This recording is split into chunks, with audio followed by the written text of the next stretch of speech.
May 17, 1943, 0049 hours. Meonadam, Germany.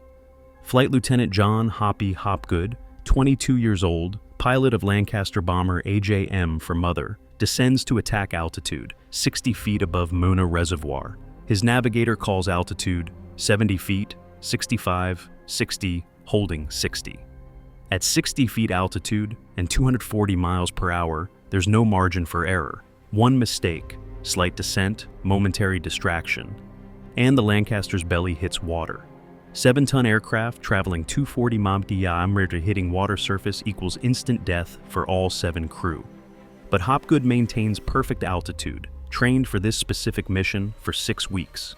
Ahead through darkness, Meona Dam. A massive concrete structure, 140 feet tall, 200 feet wide, holding back 140 million tons of water. The dam supplies water and hydroelectric power to Germany's industrial Ruhr Valley, factories producing tanks, aircraft, ammunition. British strategists identified the dam as high-value target. Destroying it would cripple German war production. But the dam is nearly indestructible. Traditional bombs can't penetrate its thick concrete walls. Torpedo attacks won't work. The dam is protected by anti-torpedo nets. For 2 years, RAF planners considered the Ruhr dams unattackable. Then Barnes Wallis, aircraft designer and engineer, invented an impossible weapon, a bomb that bounces. In Hopgood's bomb bay, one upkeep mine, cylindrical bomb weighing 9,000 pounds, designed to skip across water like flat stone, strike dam wall, sink while spinning, then detonate at optimal depth. It's experimental technology, tested only in trials, never used in combat. Tonight, 19, Lancaster bombers from 617 Squadron will attack 3 Ruhr dams using these bouncing bombs. If successful, they'll breach the dams, flood the Ruhr Valley, cripple German industry. If unsuccessful, the RAF loses 19 aircraft and 133 highly trained aircrew. Hopgood crosses the reservoir at 240 bomb aimer calling range, 1,000 yards, 900, 800, German flak guns on dam towers open fire. Tracers arc toward Hopgood's Lancaster, 20mm cannon shells seeking to destroy the bomber before it can release its weapon. One shell strikes Lancaster's starboard wing, fuel tank punctures, fire erupts. Hopgood's aircraft is burning, but still flying. Bomb aimer calls, 500 yards, 400, 300. Hopgood holds course, flying directly into flak fire, aircraft burning, determined to deliver his weapon. At optimal release point, bomb aimer presses release. The upkeep mine drops, spinning at 500 RPM, hits water surface, bounces once, twice, 3 times, skipping across reservoir like stone. Then, German flak hits Lancaster's fuselage, catastrophic damage. The aircraft lurches, loses control. Hopgood radios, "We're hit badly, can't hold her." The Lancaster climbs steeply, Hopgood, attempting to gain altitude for crew to bail out. At 500 feet, the aircraft explodes, direct hit to bomb bay from flak. 6 crew killed instantly. 1 crew member, rear gunner Tony Bircher, escapes explosion, parachutes, survives as Poe, Hopgood, and his crew are dead. But their bouncing bomb continues skipping toward Mona Dam. This is Operation Chastise, the Dam Busters raid. The mission that proved impossible weapons could work, and the night that cost 53 aircrew their lives to breach 3 dams. If you're finding this story gripping, subscribe to World War II Shadows. We uncover the battles history forgot, the weapons that changed wars, and the crews who flew missions no one thought possible. The impossible weapon. To understand Operation Chastise, we need to understand Barnes Wallis's bouncing bomb. Barnes Wallis, British engineer, aircraft designer, inventor. By 1942, Wallis was famous for designing the Vickers-Wellington bomber, one of RRAF's most successful aircraft. But Wallis believed strategic bombing, destroying enemy infrastructure, could win wars faster than tactical bombing. His target, German dams. Germany's Ruhr Valley dams supplied water and hydroelectric power to German industry. Destroying the dams would flood factories, disrupt transportation, canals, rail lines. cut electricity to industrial regions, forced Germany to divert resources to repairs. But the dams were heavily defended and structurally robust. The Meuna Dam, 140 feet tall, concrete wall up to 140 feet thick at base. Conventional bombs couldn't penetrate, torpedoes couldn't reach dam. Anti-torpedo nets blocked approaches. The problem seemed unsolvable. Wallace's solution? Don't attack the dam from above or from surface level. Attack from underwater. His concept, a bomb that bounces across water surface, strikes dam wall, sinks along dam face while spinning, then detonates at optimal depth. The underwater detonation, against dam wall, would create shockwave propagating through concrete, potentially cracking structure. The physics seemed sound, but creating such weapon presented enormous challenges. Challenge 1, bomb shape. Traditional bombs are streamlined, designed to fall vertically. Bouncing bomb needed cylindrical shape, able to skip across water like barrel rolling on its side. Challenge 2, spin bomb needed backspin, 500 RPM, to bounce predictably and maintain contact with dam wall while sinking. Challenge 3, release mechanism. Lancaster bomber needed modified bomb bait, capable of spinning bomb to 500 RPM before release. Challenge 4, altitude and speed bomb would only bounce correctly if released at exactly 60 feet altitude and 240 mph. Higher or lower, bomb wouldn't bounce properly. Faster or slower, trajectory incorrect. Challenge 5, targeting pilots needed method to judge exact release point in darkness. No computers, no precision instruments. Wallace spent 18 months developing bouncing bomb called Upkeep Mine. Specifications: weight 9,050 pounds, shape cylinder 60 inches diameter, 50 inches long, explosive 600 pounds, Torpex more powerful than TNT. Spin 500 RPM backspin maintained by internal gyroscope. Detonation hydrostatic fuse detonates at 30 feet depth. Testing occurred at Reculver Bombing Range, Kent Coast. Wallace personally observed tests, watching cylindrical bombs skip across water.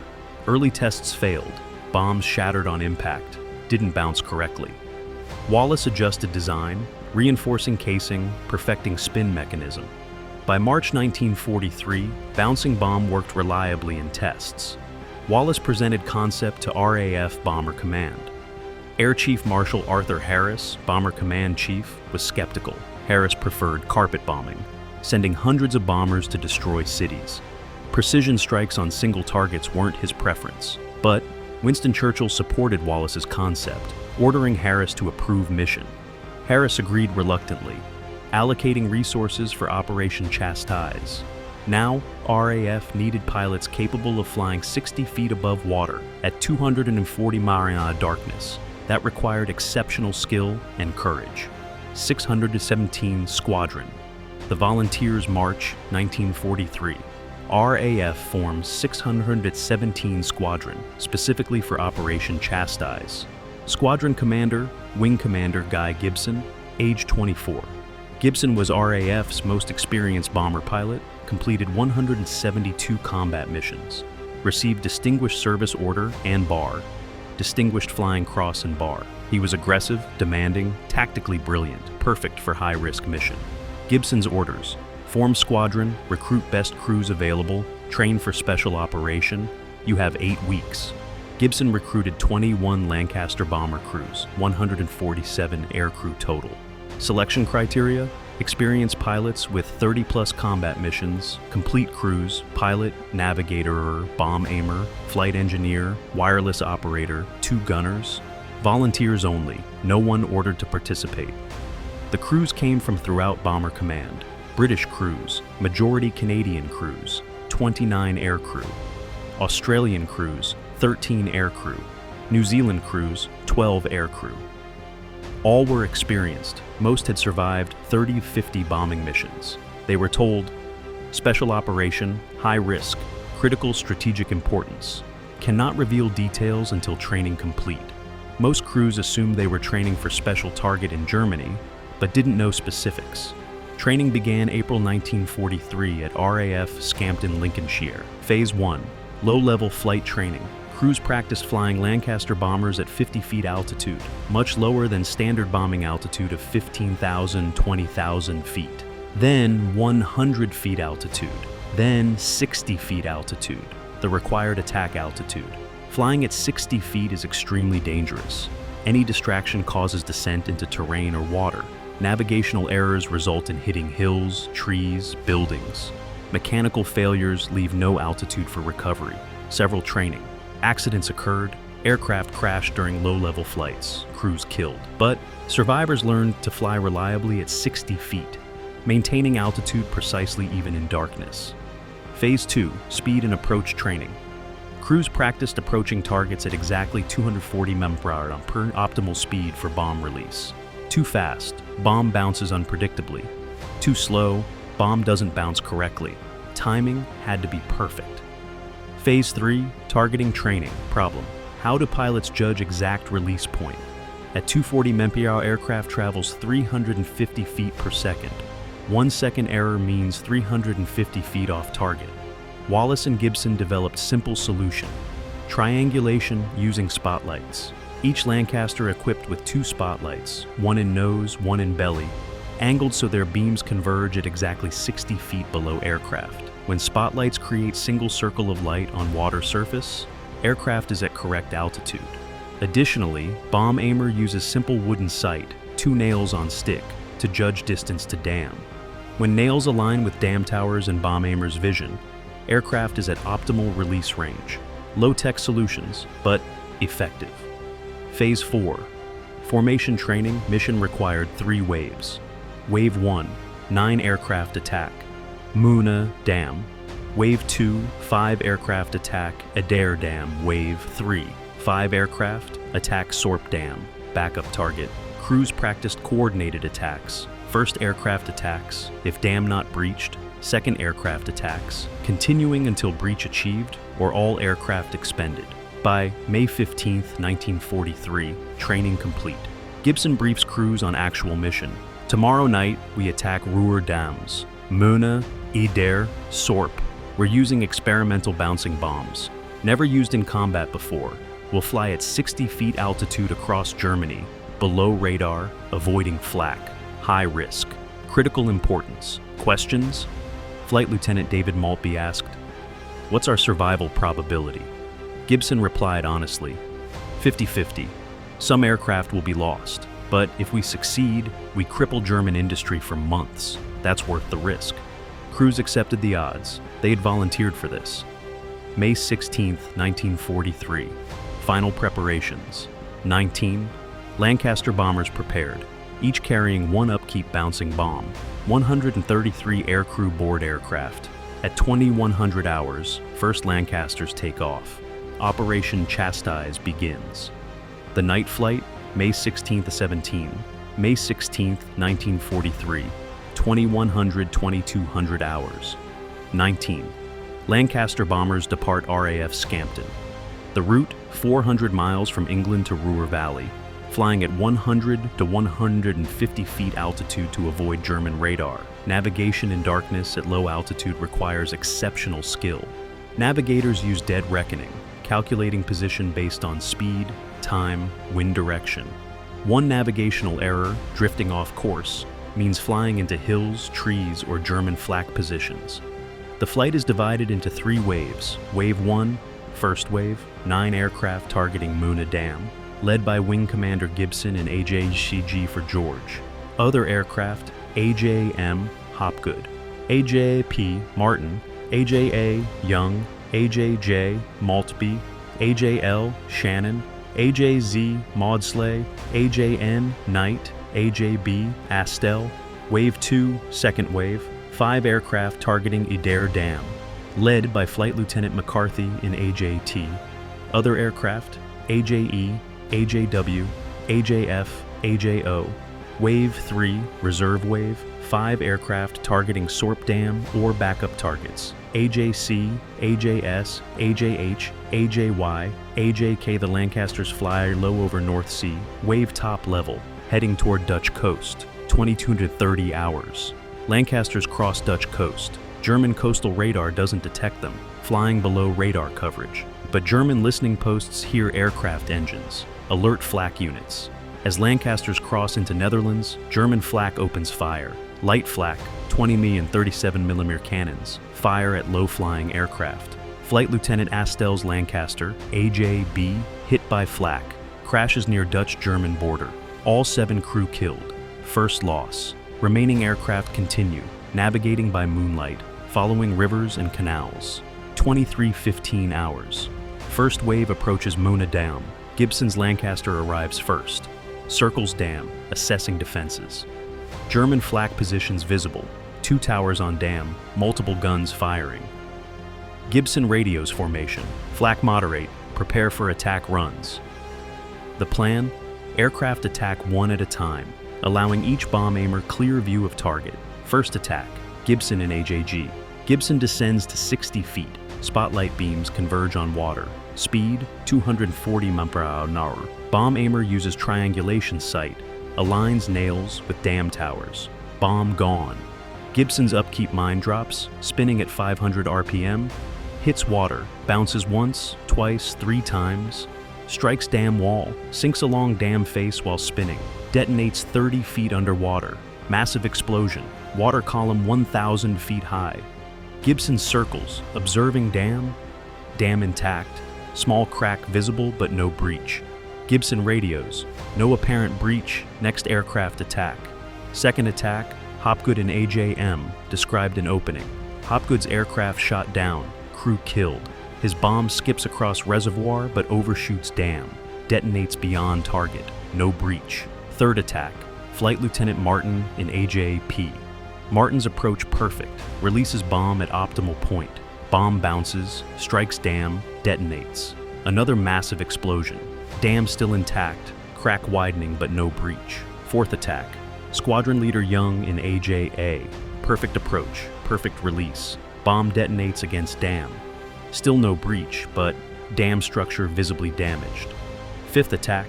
Flight Lieutenant Maltby in AJJ. Maltby's approach is textbook. Exactly 60 feet, exactly 240 mph. Bomb releases, bounces, strikes dam center. Detonation. This time, the dam breaks. A 250-foot section of dam wall collapses. 140 million tons of water begin pouring through breach. The Mona Dam is breached. Gibson radios Bomber Command. Goner, goner, goner. Code word for successful breach. Before we see how the mission ends and what happened to the crews who attacked the remaining dams, hit subscribe to World War II Shadows so you never miss these untold stories of experimental weapons, impossible missions, and the air crews who flew into the darkness knowing they might not return. The Mona Dam breach 00049 hours. Mona Dam breached. 140 million tons of water pour through 250-foot gap in dam wall. The flood wave, 30 feet high initially, surges down Mona Valley. Villages below dam, Gunne, Niederense, Witkede, German air raid sirens sound, warning civilians of flood. But warning comes too late. Flood wave travels faster than people can evacuate. First village, Gunne, is struck within minutes. Buildings collapse, vehicles swept away, hundreds of civilians drowned. The flood continues downstream, spreading across Ruhr Valley. Factories flooded, rail lines submerged, power stations knocked offline, exactly as Barnes Wallis predicted. But the human cost is significant. German civilian casualties from Mona Dam breach, approximately 100 dead. Initial estimates, later revised to 100 plus. Most casualties, forced laborers, Soviet PUZs and Eastern European workers housed in camps below dam. German military didn't warn camps. Prisoners drowned in barracks. This creates moral complexity. Operation Chastise successfully destroyed strategic target, crippling German industry. But it killed primarily civilians and prisoners, not German soldiers. Post-war debate, were Ruhr Dam attacks legitimate military operations or war crimes? Allied position. Dams were legitimate military targets, destroying infrastructure supporting war industry. Critics' position, attacks primarily killed civilians and PUs, disproportionate civilian casualties make operation ethically questionable. The debate continues among historians, but on night of May 16-17, 1943, The RAF crews saw only tactical success. Meona Dam breached. Mission continues. Next target, Adair Dam. Gibson's remaining aircraft, 4 aircraft from first wave still operational. Proceed to Adair Dam, 30 miles southeast. Adair Dam specifications. Similar size to Meona, 154 feet tall, holding 200 million tons water. Different defenses, no flak towers. Germans apparently didn't expect attack. But more difficult approach, surrounded by hills, requiring steep diving approach to reach attack altitude. 0130 hours. First wave, aircraft reach Adair Dam. Flight Lieutenant Shannon and AJL attacks first. Shannon's approach is difficult, diving through hills in darkness, descending to 60 feet over reservoir. First run, bomb aimer can't align sight. Shannon aborts. Second run, aircraft too high. Shannon aborts. Third run, approach successful. Bomb releases. Bomb bounces, strikes dam, detonates.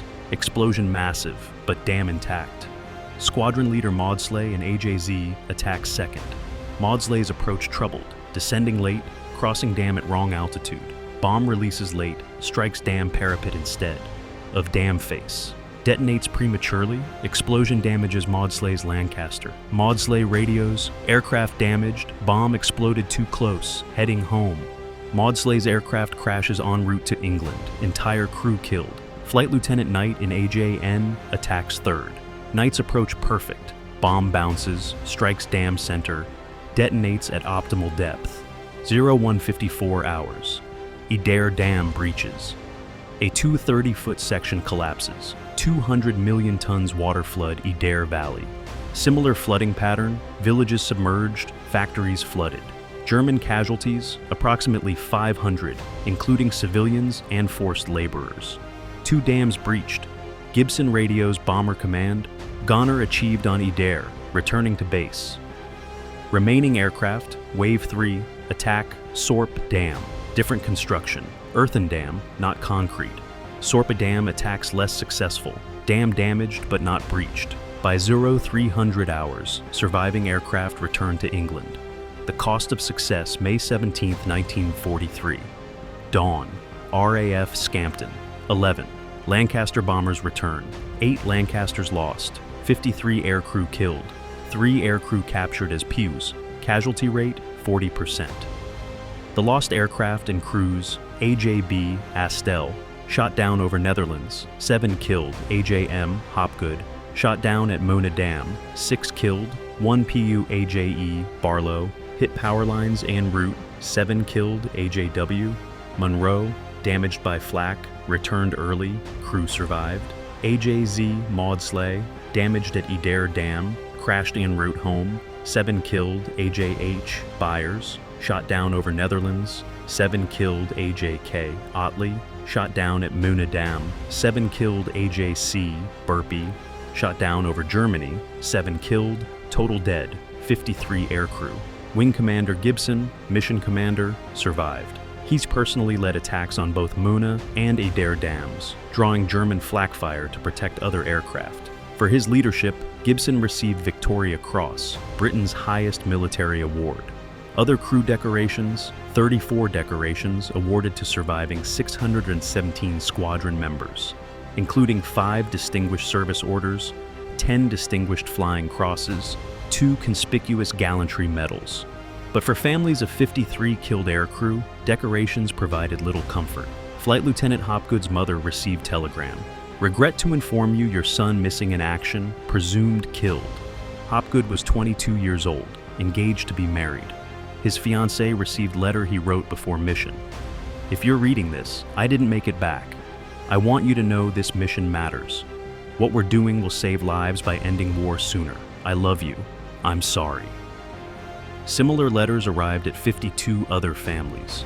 The strategic results: immediate impact, Meona and Adair dams breached, massive flooding, 1,100 plus German casualties, mostly civilians and forced laborers, factories flooded, production disrupted, hydroelectric power offline, electricity shortages, rail lines submerged, transportation disrupted, medium-term impact, German repairs took months, diverting resources from other projects. German civilians demoralized, showing Germany vulnerable to precision attacks. Allied morale boosted, demonstrating strategic bombing effectiveness. Long-term impact. Germans reinforced remaining dams, preventing future attacks. RAF developed precision bombing tactics, applying lessons from Chastise. Bouncing bomb technology influenced other weapons development, but historians debate whether Operation Chastise justified its cost.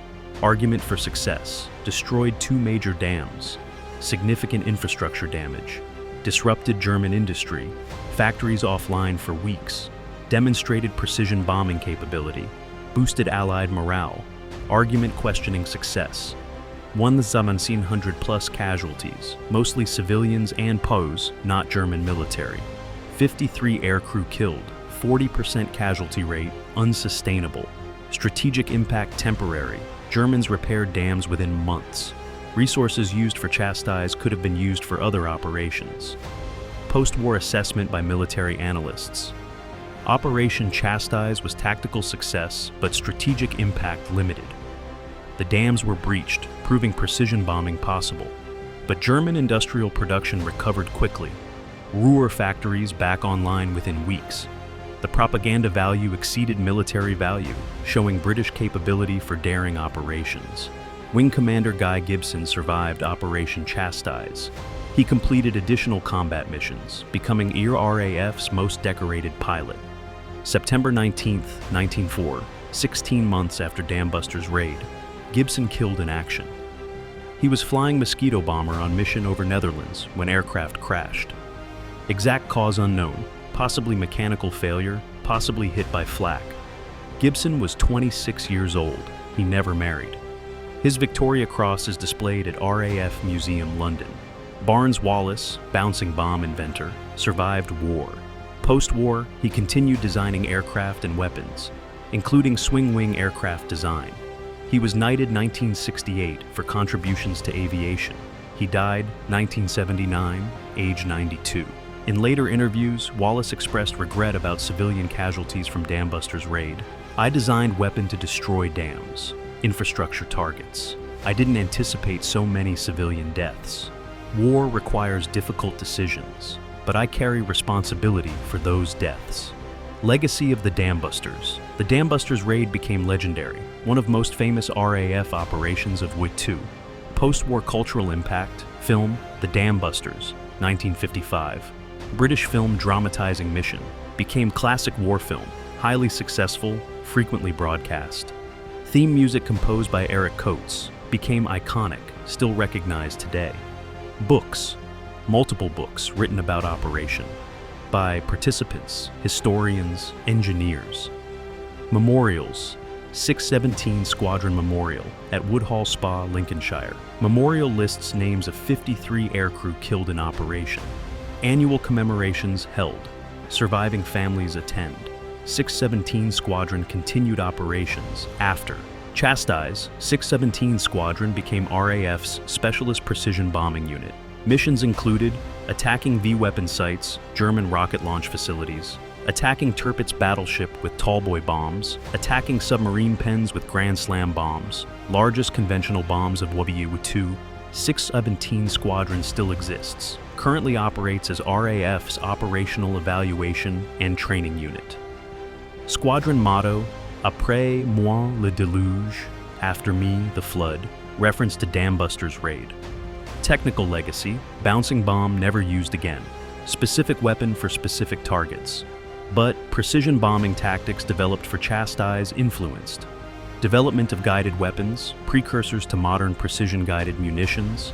Low-level attack tactics, specialist squadron concepts, units trained for specific high-risk missions. Modern precision weapons, laser-guided bombs, cruise missiles, trace intellectual lineage to weapons like bouncing bomb. Concept, design weapon for specific target, train specialist crews, execute precision strike. Moral legacy. Dambusters' raid raises ethical questions still debated. Were dams legitimate military targets or civilian infrastructure? Were civilian casualties acceptable given strategic importance? Did propaganda value justify operational cost? Modern military ethics considers these questions when evaluating operations. International humanitarian law now restricts attacks on dams. Geneva Convention, Additional Protocol 11977, prohibits attacking dams if flooding would cause severe civilian casualties. Dambusters raid, with 100+ civilian casualties, would likely violate modern laws of war. But WWII operated under different rules. Strategic bombing of industrial targets was considered legitimate, even if civilian casualties resulted. The 53 aircrew who died in Operation Chastise are remembered as heroes. They volunteered for mission knowing risks. They flew experimental weapons into heavy defenses. They achieved mission objectives, breaching 2 dams. They paid ultimate price, 40% killed in single night. Their sacrifice demonstrated courage, skill, determination, but also demonstrated war's cost. Young men dying in pursuit of strategic objectives. Flight Lieutenant Hopgood, shot down at Mona Dam, exemplifies this duality. He was 22, young man with life ahead. He volunteered for high-risk mission, knowing he might die. He flew into flak fire, aircraft burning, to deliver his weapon. He died achieving mission objective. He's hero and victim simultaneously. That's the truth of Operation Chastise. Strategic success achieved through human sacrifice. Dams breached, at cost of 53 young men's lives. Victory earned, but at terrible price. May 16-17, 1943. One night, 19, Lancaster bombers, 133 aircrew, 3 dams attacked, 2 dams breached, 53 aircrew killed. Operation Chastise, the Dambusters raid, proved that precision weapons and highly trained crews could achieve what conventional bombing couldn't. Barnes-Wallace designed impossible weapon. Guy Gibson led impossible mission. 53 airmen died making impossible possible. The dams were breached, the Ruhr Valley flooded. German industry disrupted, but the cost, 53 young lives, 100 civilian casualties, reminds us that even successful operations carry terrible price. These stories of experimental weapons, precision strikes, and the aircrews who flew at 60 feet in darkness, knowing the odds deserve to be remembered, not as simple tales of heroism, but as complex truths about war's costs and choices. Subscribe to World War II Shadows so they never fade into history. Next time, 12 saboteurs, 600 pounds of explosives, 1 ferry, the commando raid that crippled Germany's atomic bomb program.